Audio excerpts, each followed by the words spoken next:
jërë ngeen jëf mbokk yi ci ànd beeg seen programme bu télévision Prestige TV dal leen ak jàmm ci xibaar yi ñu jukki leen li fi gën a fës doore kook tolluwaayu mbas mi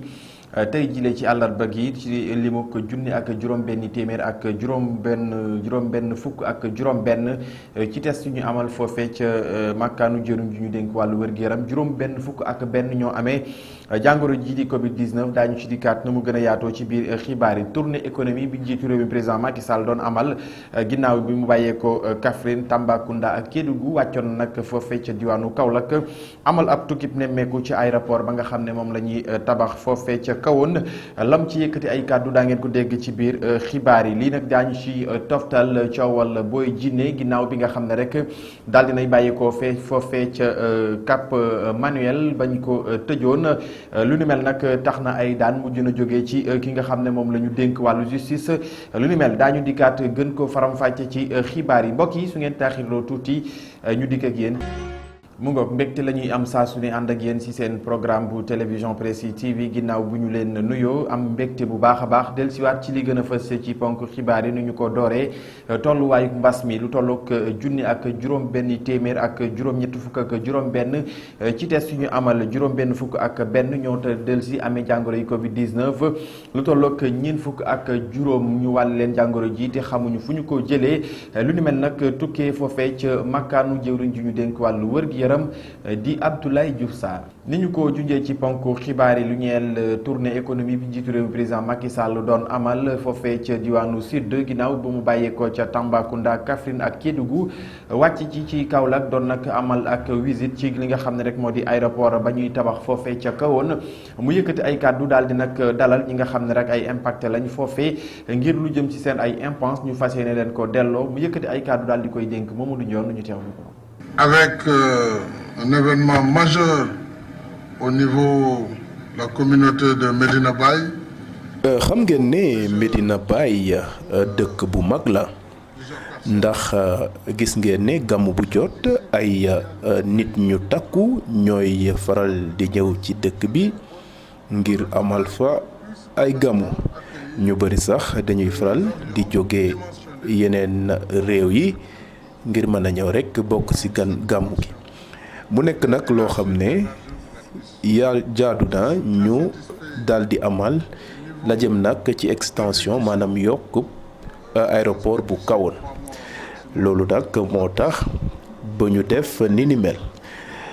bi ma fi ñëwee nag gis naa liggéey bi nu mu avancé loolu nag jur na mbégte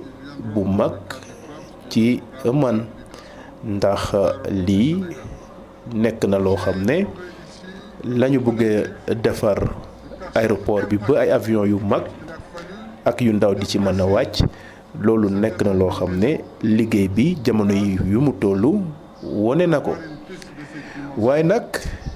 kontaan naa lool it ci askan bi nga xam ne mooy collectif yi bokk ci nit ñi xam ne dañoo daaneel seen kër te ñu nekk fii ci kawoon gis naa ne nag ñoom wone nañ ne ay patriote lañu wone nañ ne nag su nekkee ne réew mi dafa soxla ñoom ànd nañu joxe seen moomeel ba tax na nag seen jëf jooje xam ne def nañ ko maa ngi koy rafetlu bu baax a baax ndax nekk na jëf boo xam ne lu am solo la kon nag ñoom maa ngi leen di xamal ne fii ak ay bés rekk lépp loo xam ne rekk ajowoo na ci li nga xam ne moom mooy ndàmpaay yi ñu leen war a jox dinañ fexe ba loolu féete boor. mu ngoog mu nekkoon kàddu njiitu réew mi président Macky Sall ñu del ci diwaanu Thiès ginnaaw bi ñu ko amalee mu di ab CRD di ab lël boo xam ne dañu ko jagleel plan national d'aménagement et de développement territorial ci teewaayu nag jëwriñ ji ñu dénk wàllu territoire bi di ministre Omar Gueye mu dellusiwaat nag ci plan boobee xaatim ko ginnaaw bi nga xam ne rek mu fas yéene andi ak soppati ci li nga xam ne rek moom la ñu duppee jëm ci wàllu commune yi nga xam ne daanaka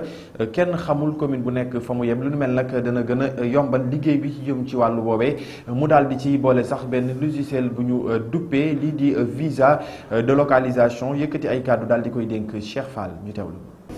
ginnaaw bi ñu ko vulgariser ak député yi ak au conseil des collectivités territoriales ak conseil économique social et environnemental nañu dem ci région yi toog ak gouverneur yi préfet sous-préfet président conseil départemental maire yi ak acteurs yëpp wax leen lan mooy plan national d'aménagement et développement du territoire daal di koy jokkoonlonte ak ñoom ba ñu mën koo téye loolu nag amal na njëriñ Sénégal ndax dëkk mënoo ko développer te amul planification spatiale naam planification économique baax na mais planification spatiale moom it dafa baax moo tax ba projet yi fii ak 2035 ñu def ko de manière très harmonisée fi ñu war a defar lycée ñu xam ni fii la fi ñu réserver mbay mi ñu xam ni fii la zone touristique yi ñu xam ni fii la zone minière yi ñu xam ni fii la et cetera loolu nag moom la ñu def tey fii may gërëm baax gouverneur ci ni ndaje mi demee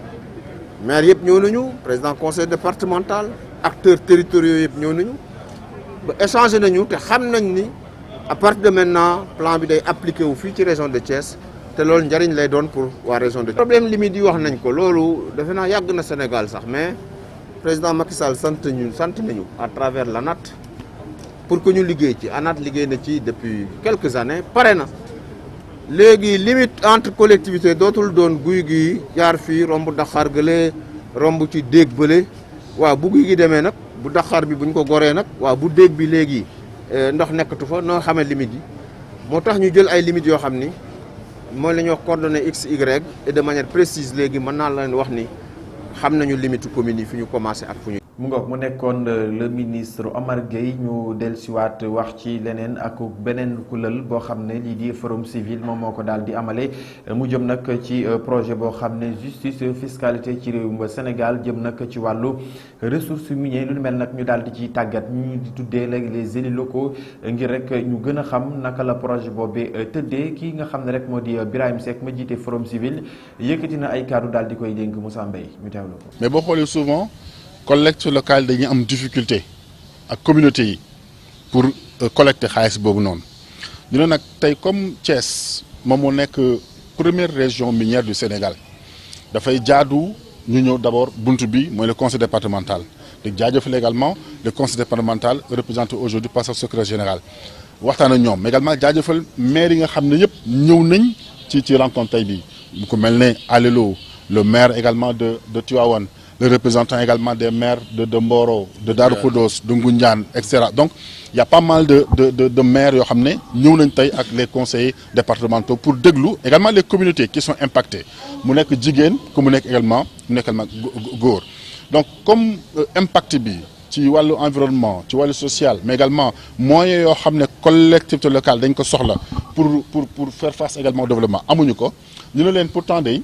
ci loi 2016 bi. am na ay niches yoo xam ne Sénégal ba léegi laalu ko te niches yooyu noonu entreprise yi fay ñu ko surtout depuis supposons 2016 avec le nouveau code minier 2016 ba léegi ñaata at la te amul benn fonds boo xam ne génn na ci fonds de développement local alors que 5,5% du chiffre d'affaires annuel hors taxe des entreprises dafa war a revenir aux collectivités locales ñu ne nag loolu dana tey nii ñu ne nañ jëm a sensibiliser davantage les conseils départementaux tey jii nekkatul forum civil rek mais ñoom ñoo war a jël combat bi en charge avec les communautés pour pousser le gouvernement surtout de lancer appel aux députés di lay wax ne ñu ngi jëm ci loi de finances rectificative tey dafa jaadu tey ñu évaluer ñaata la entreprise yi ci wàllu fonds yooyu yoral collectivités locales yi nekk yi nga xam ne ñooy dund jafe-jafe exploitation minière pour ñu jël xaalis boobu dugal ko ci loi de finances rectificative pour que ñu mën a dellu également ci collectivités locales yi te loolu appel boobu ñu ngi koy lancé non seulement députés yi mais également ñu ngi koy lancé le ministère également des mines et de la géologie pour que ñu porter le combat pour que les fonds miniers ñu opérationnaliser ko ci ni mu jaadoo.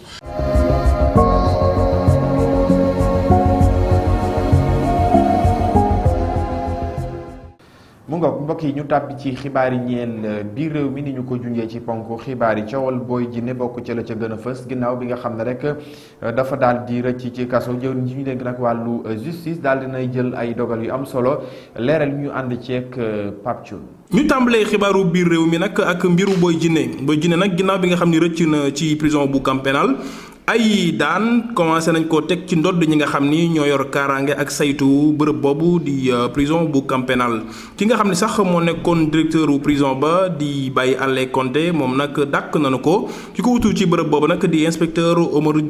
Diop nag moom moo nekkoon chef de la division des ressources humaines de l'administration pénitentiaire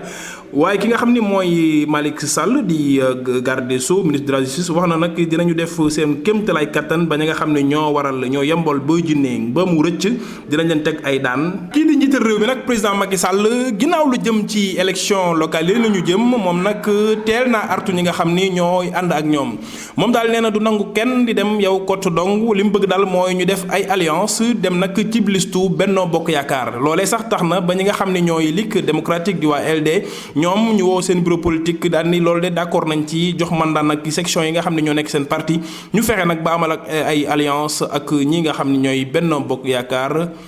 ci élection yi nga xam ni moom la ñu jëm di les élections locales. ci weerum janvier ak février bi ñu génn ki nga xam ni nag mooy commandant bu zone militaire numéro 5 moom nag artu woon na ñi nga xam ni ñooy waa MFDC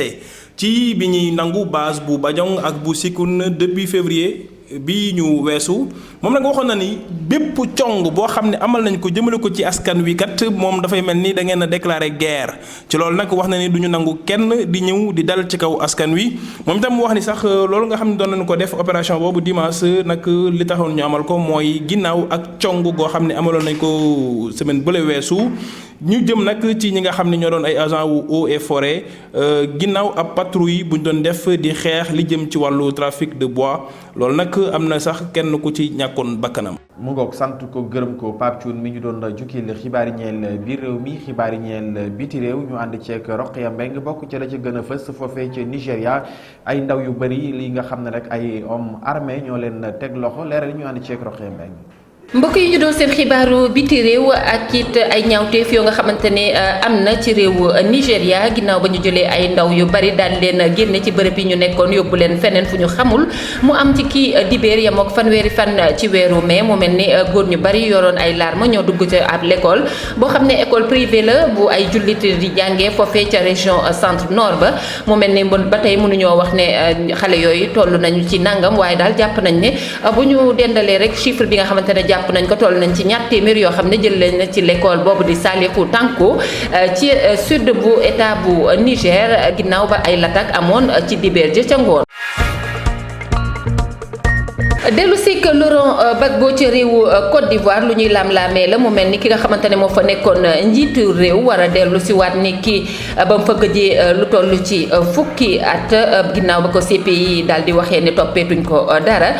loolee nag tax na ñu ngi doon xaaral ni ñi nga xamante ne ñoo ŋànk ndomba tànku réew ma yëkkati ci seen kàddu ni ki démb waaye nag dégguñu leen ci benn tey waaye ñi nga xamante ne ñoo di association victime yi nga xamante ne jàppoon nañ ne kii di Laurent Gbagbo defoon na leen ay ñaawteef ñoom nag yëkkati nañ seen kàddu nee nañu ñi ngi xaarandi rek moom Laurent Gbagbo mu dugg ci réew ma ñu daal di koy teg ay daan nee nañ bañuñu ci budul ñu tegal ko daanu 20 ans de prison ndax ay ñaawteef yi mu defoon ginnaaw bu dellu see foofu ca réewu Côte d'Ivoire. ñu daal di jàll ci Soudan ginnaaw ba nga xamante ne rek am na benn yegsi boo xam ne Fatou Bensouda def na fa ngir daal def ab visite daal ab tukkib nemmeeku mu mel ni démb rek ki nga xamante ne rek moo di Fatou Bensouda ma nga woon ca réewum Darfour dem na nag daal di visiter Grand Camp ba nga xamante ne moo nekk ca province daal dinay daje sax ak ka nga xamante ne moo di gouverneur bu yees bi di Minawi mu mel ni rek ñu bari ci ñi nga xamante ne ñoom ñoo beddeeku woon jógee ci ay bërëb dem feneen ñoom nag daal nañuy daje ak moom ngir it wan ko li nga xamante ni moo di seen contentement lii lañ fi jàppoon ci seen xibaaru biti réew.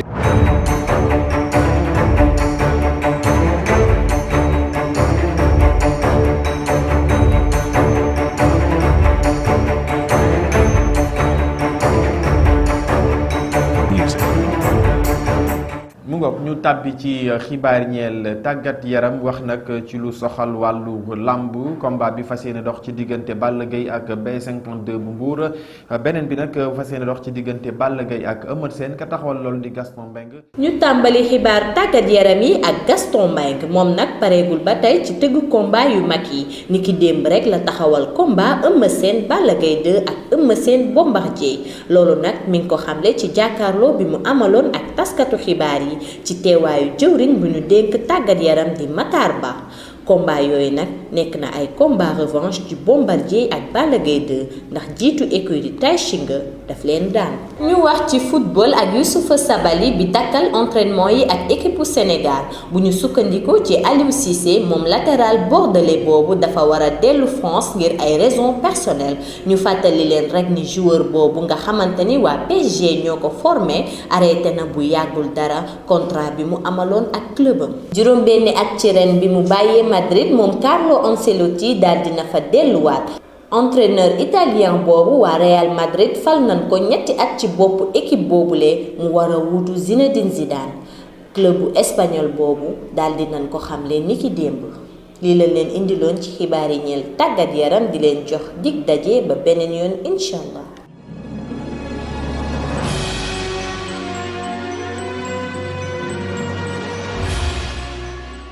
li ci yéenekaay yi moo di ndar képp yi la xibaar Rokhaya Mbengue lañ ci àndal. dal leen ak jàmm Le Soleil la ñuy dooree tey jii mu wax ne kii di président Macky Sall ginnaaw ba mu demee fële nga xamante ni moo di tournée économique ga dem na nag seeti ñi nga xamante ne dañ leen a yëkkati woon ngir am ab projet buñ fa tëraloon mu mel ni jamono ji nag ñooñee yëgal nañ leen nouvelle bu neex ndax nee nañ leen fi lekk ay bés yi ñu jëm fas yéene nañ leen jébbal ay koppar yu takku ak terrain yoo nga xamante ne fa la ñu fas yéene tabax. L'Observateur ci page 3 wam moom ñëw na ci li soxal wàllu marché financier international bi di xam ne am na daal ab plan boo nga xamante ne tëral nañ ko ngir daal di jébbilaat koomu réew yi nga xamante ne jamono ji lii di coronavirus bi dalee na laal Sénégal ci lay bokk ndax it dina am benn liggéey bu takk bu mu def ak waa France ñu tuddee ko eurobond loolu it dina dimbalewaat li nga xamante ni moo di wàllu bor yi ñu am naka la ñuy def ngir mu gën a wàññeeku wala sax ñu daal di koy dindi. mu mel ni nouvelle bu neex tàbbi na ca Sandiara li ko waral moo di suñu confrères yi ñu ngi ñuy yëgal ne kat ci biir l'évidence ne kii di meeru Sandiara bi yoon nag du guleetu yoonam bi muy jot li nga xamante ni moo di aw njukkal bi yoon nag ñu ngi ko jox Calabas Excellence Awards li ko waral nag nee nañu meeru Sandiara ba ma ngi fay def liggéey bu am solo 24 heures moom ma ngay yëgle ci page 7 am ne Tiwaawan moom mënul mucc ci li nga xamante ni moo di ab bataille boo xamante ni mën nañ ko xaar ci local yi lu ko waral nee nañu daal profil yu bari dañ faa taxaw bëgg a toog ci siisu maire gi waaye nag la ci am solo ñoom nee nañu moo di Abdou Ndéna Sall mi la ñu gis ne mooy profil ba ca gën a mën a taxaw ngir jotaat mairie bi ndax niki 2014 benn tey noonu la fa demee te am nañu yaakaar ne noonu lay demee ca bile yoon. bon ñu daal di jàll ci li nga xamante ni moo di la tribune ñoom nag nee nañu mooy yéen Macky Sall mi ndax du day naan di nax boppam lii muy naan du ndox de ndax fi mu ne nii kat mi ngi mel ne koy wax ci ngelaw li ko waral moo di ci diggante mairie yi nga xamante ne ma ngi koy xëccoo faaw mu gertu nag ñi nga xamante ne ñoo taxaw bëgg a jot ci loolee fi mu ne nii bu yaakaaree ne dafay yomb ci moom nax na boppam ndax itamit xuloo yi nga xamante ne mi ngi am ci réew mi ak ñàkk déggoo gi ak li nga xamante ni it mi ngi jëm ci wàllug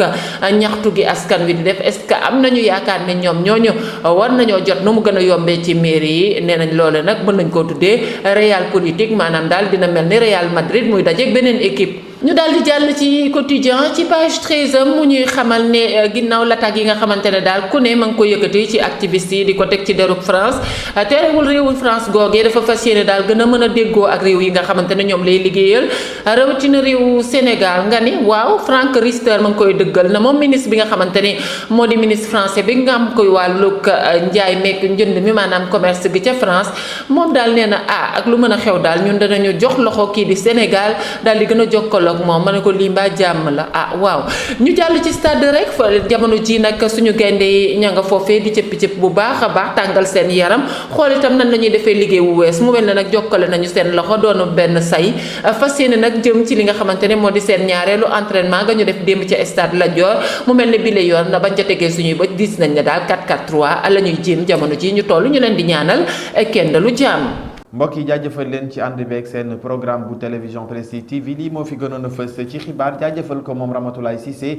mi fare woon ci wàllu xarale bi à la réalisation ngeen àndoon ceeg Mamadou Diond ak Roqiya Mbeng jaajëfal leen yéen itam mbokk yi jox leen rendez-vous ëllëg incha allah jërë ngeen jëf.